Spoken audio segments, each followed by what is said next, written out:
Yan, so subukan natin ngayon yung Likato. Diba doon sa video ko, unboxing lang malapit. So ngayon try naman natin papuntang stage. So, pero pakinggan nyo muna yung merong wired.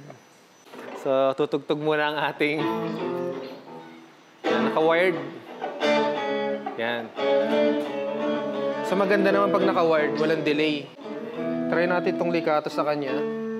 Kung gagana. So papasubok muna natin yung ano. Ito muna. Itong transmitter. Transmitter, kabit mo. Ayan, so susubukan na natin kabit ngayon muna sa mixer. Kakabit natin sa input. Ayan, dito sa line 12.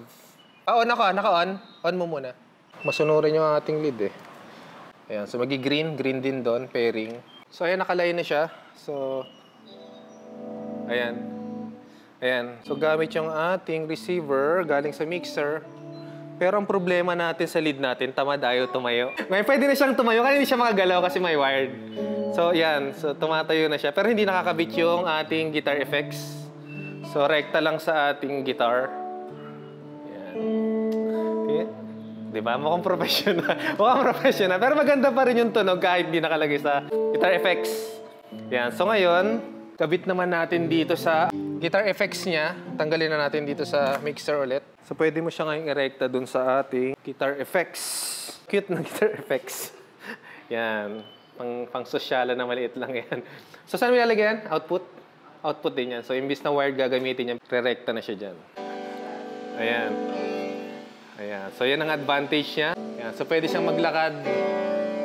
Kunyari, kunyari concert mo talaga. So, maglalakad ka. Ayan. Ayan. So, yun. Tingnan niya. Pwede siya maglakad. Diba? Ayan. Kunyari, bababa siya. Ayan. Ayan. O, diba? O? Ayan. So, yan. Yeah.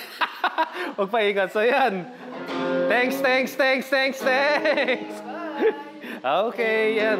Yun lang. So, napakalaking tulong nito. Ayan. Likato. Nice.